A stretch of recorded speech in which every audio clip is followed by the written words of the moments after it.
Seth Rollins just delivered the most controversial and polarizing promo in WWE history by declaring himself the greatest of all time in a performance so arrogant and compelling that the entire wrestling world is erupting in debate about whether his claims have any merit or if he's completely delusional. What we witnessed wasn't just typical wrestling braggadocio, it was a systematic breakdown of why Seth believes he surpasses legends like John Cena, The Rock, Stone Cold Steve Austin, and even The Undertaker in terms of overall impact and excellence. And if you're not absolutely furious or completely convinced by his arguments, you need to watch this promo again. The sight of Seth Rollins standing in the center of that Raw ring with absolute conviction while methodically explaining why his career accomplishments, longevity, versatility, and loyalty to WWE make him the undisputed greatest wrestler of all time will be debated for decades as either the most justified self-assessment or the most audacious display of ego ever captured on WWE television. This wasn't just confidence, this was proclamation of greatness that demands everyone acknowledge his legacy. I am the greatest wrestler who has ever lived, and I'm tired of pretending otherwise to protect people's feelings about their nostalgia-tinted heroes.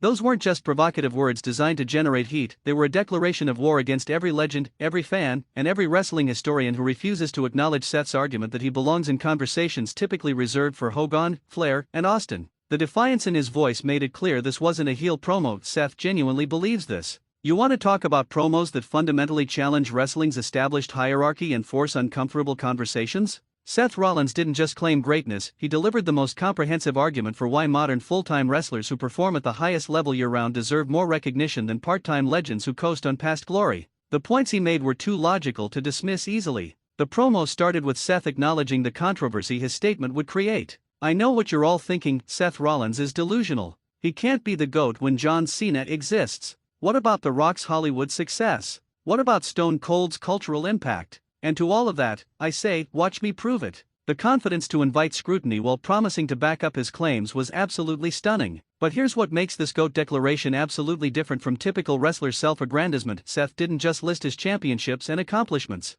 He built a multi-layered argument about what constitutes greatness that challenged conventional wisdom about wrestling legacy. The intellectual approach elevated this beyond simple bragging. The most controversial aspect of his argument was attacking part-time wrestlers and legends who return for nostalgia pops. You all worship The Rock, and I respect his accomplishments, but he left wrestling for Hollywood and only comes back when he needs something. You celebrate Brock Lesnar, but he shows up 10 times a year and gets treated like royalty while I'm here every single week carrying this company. When does consistency and dedication matter in these conversations? Here's a question that's going to reveal where you stand in this debate. Should wrestlers who stayed loyal to WWE and performed full-time for years be valued more than legends who achieved massive success but frequently left for other opportunities? The actual breakdown of Seth's GOAT credentials was systematic and impossible to completely dismiss. He started with longevity. I've been at the top of WWE for 12 years. Not 6 months before leaving, not occasional appearances between movie shoots, 12 consecutive years of main event level performance. Show me another active wrestler who can claim that level of sustained excellence.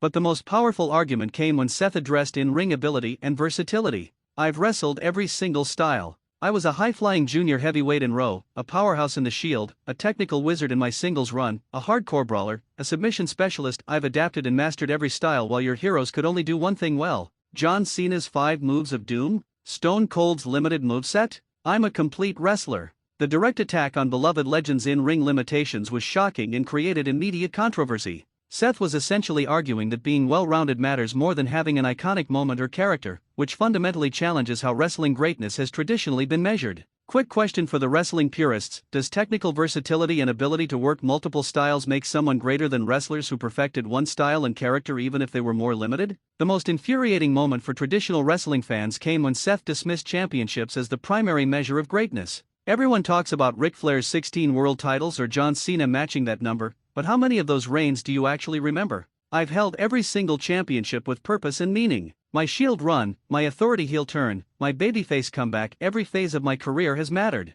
The argument that memorable storylines and character development matter more than raw championship numbers created fascinating debate about what actually constitutes legacy. Seth was essentially claiming that quality trumps quantity when measuring greatness. But perhaps the most controversial claim was when Seth addressed cultural impact and mainstream recognition. You say The Rock and Stone Cold had bigger cultural moments, and maybe that's true, but they also had the benefit of the Attitude Era when wrestling was mainstream. I've carried WWE during an era when we're competing with unlimited entertainment options. My impact relative to the era I worked in is greater. The contextualization of greatness relative to era and competition is a fascinating argument that most wrestling debates ignore. Seth was claiming that succeeding in a harder era with more competition should count for more than dominating when wrestling was already mainstream. Here's another question for the historical context experts: should we measure wrestling greatness relative to the difficulty of the era they performed in, or should pure impact regardless of context be the only factor? The most powerful sequence came when Seth addressed loyalty and dedication to WWE. Stone Cold walked out.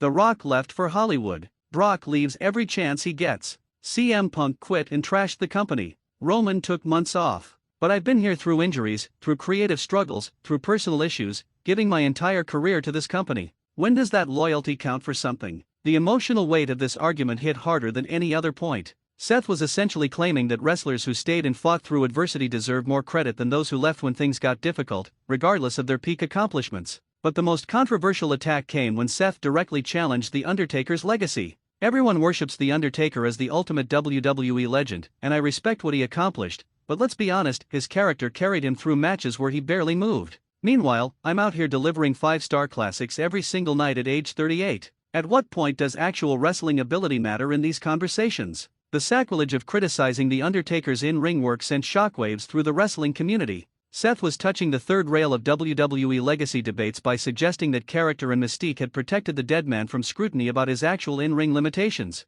The fan reaction to Seth's GOAT declaration has been absolutely explosive and deeply divided. Social media erupted with half the wrestling world praising his confidence and logical arguments while the other half expressed outrage at his disrespect toward established legends. The debate has generated unprecedented engagement. Here's a question about respect versus honesty: is Seth being disrespectful to legends by criticizing their limitations, or is he being refreshingly honest about subjects that wrestling fans usually avoid discussing? The most interesting analysis comes from wrestling historians who have actually examined Seth's claims objectively. If you use metrics like matches per year, average match quality, championship reigns with meaningful storylines, and loyalty to one company, Seth actually has a legitimate argument, one respected analyst noted. The problem is that his metrics aren't how we've traditionally measured greatness. The revelation that Seth's argument holds up under certain evaluation criteria creates fascinating tension. He's not completely delusional, he's just using different standards than traditional wrestling debates have employed, which forces everyone to reconsider what greatness actually means. But perhaps the most shocking moment came when Seth addressed the elephant in the room: his Shield betrayal. Everyone still calls me a traitor for breaking up the Shield, but that decision launched 3 separate Hall of Fame careers. Without me making the hard choice to pursue individual greatness, Roman never becomes the tribal chief, Dean never becomes Jon Moxley, and I never prove I can carry WWE alone. That betrayal was the most selfless act disguised as selfishness. The reframing of the Shield breakup as actually beneficial for everyone involved was brilliant rhetoric. Seth wasn't apologizing or making excuses, he was arguing that his controversial decision ultimately elevated everyone and should be viewed as a positive legacy moment. The investigation into whether Seth's GOAT claims have merit reveals surprising support from current wrestlers. Multiple performers have privately expressed agreement with his arguments about modern wrestlers being undervalued compared to legends, though few will publicly support him due to the controversy. Here's a question about generational bias: do older wrestling fans overvalue legends from their youth while unfairly dismissing modern wrestlers, or do veterans like Seth not understand that greatness requires transcending wrestling into mainstream culture? The most controversial theory is that Seth's GOAT declaration is actually a calculated move to force WWE to treat him with the same reverence they show returning legends.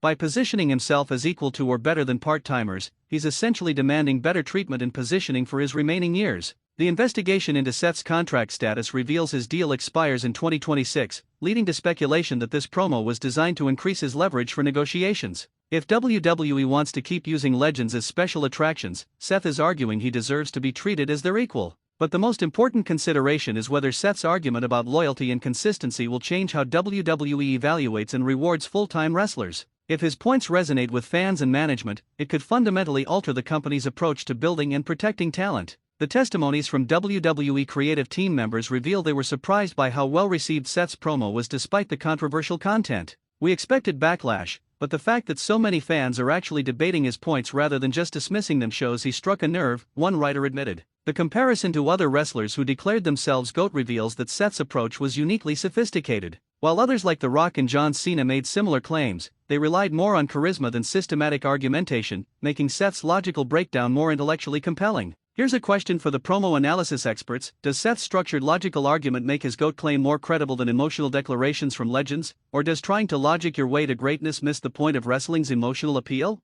The most fascinating aspect is how this promo positions Seth for potential dream matches. By claiming superiority over legends, he's essentially challenging them to come back and prove him wrong, creating natural storylines with returning stars who want to defend their legacies. The investigation into potential matchups reveals that several legends have reportedly expressed interest in facing Seth after his GOAT declaration. The controversy has apparently made him a more attractive opponent for big money matches because proving him wrong would be satisfying for legends and their fans. But perhaps the most important question is whether Seth actually believes his GOAT claims or if this is brilliant character work designed to generate heat and discussion. The conviction in his delivery suggests genuine belief, but the strategic benefits of the controversy make it hard to determine what's real versus performance. The testimonies from people close to Seth reveal he has privately expressed frustration about not receiving the same treatment as returning legends, lending credibility to the theory that his promo reflected genuine feelings. Seth really does feel undervalued compared to part-timers, one source revealed. The most shocking development is that WWE's official social media accounts have been promoting Seth's GOAT claims rather than contradicting them.